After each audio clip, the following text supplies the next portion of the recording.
Hey guys, what's up? It's the Impeccable Investor here, and I'm continuing on with the series, The Best Way to Value a Stock. If you haven't already, please hit that subscribe button and turn on those alerts so you get notified every single time a video comes out.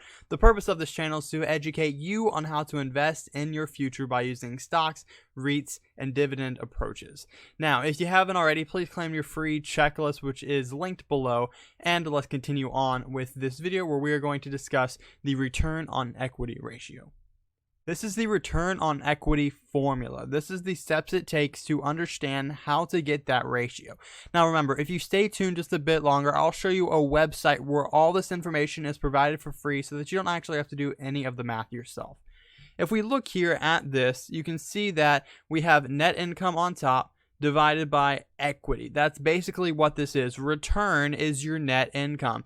Net income is the profit that the company makes. So net income is your return, and equity is what the return on equity is.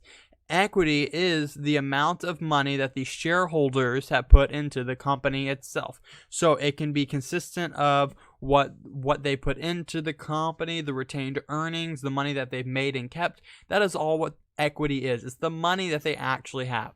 That's why this is a really awesome ratio, because it shows you how well are they using the money they have. Equity is the money they have. Net income is the money they're making. How much money can they make from the money that they have? This is called return on equity. There are multiple ways to increase this ratio, because again, with a return, you want it to be the greatest return that you can get, right? Because you want the return to be the highest it can be on the equity that they have. So there's multiple ways of doing this. One is by increasing net income.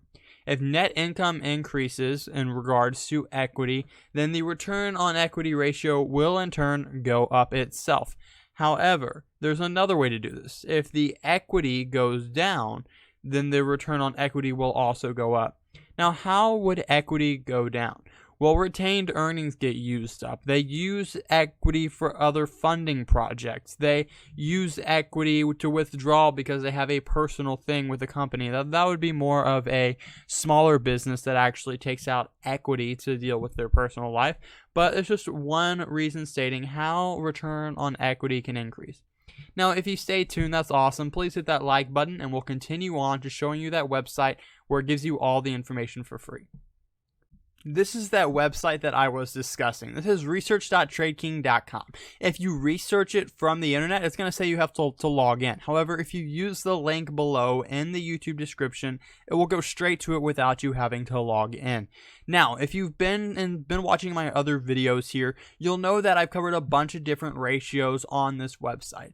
In the next video being released on Friday, we'll see when it comes out, most likely Friday, you will get a video compromising of all the ratios we discussed into analyzing one specific stock.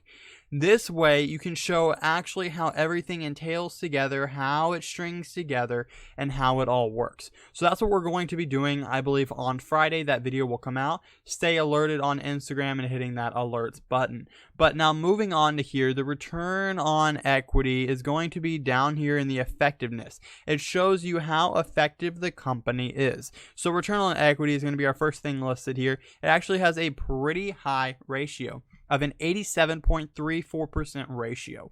That is an amazing ratio because it's in the upper portion of the industry average. So if you haven't been watching my other videos, I said the most amazing thing about research.tradeking.com is that it includes the industry range, meaning that it shows you the low of the industry, the high of the industry, and where this company places in the industry.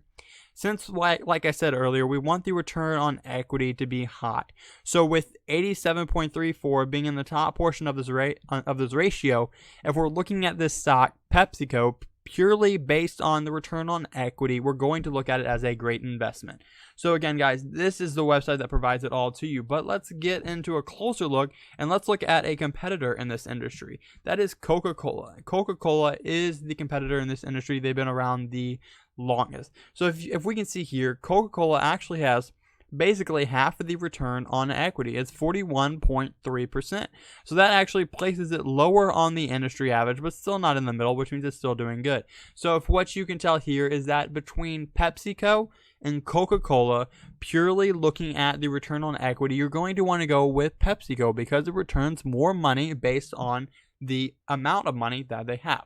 Now again, return on equity is fundamental because it shows you that the company can actually generate a profit from the money they have. This is very good when you combine it with the debt to equity ratio, which I discussed previously. But we're actually going to look at that in the next video on Friday when we take all these ratios and put them into one. Thank you so much for watching, guys. If you haven't already, please like and subscribe the YouTube channel and to Instagram. Thank you so much. See you on Friday.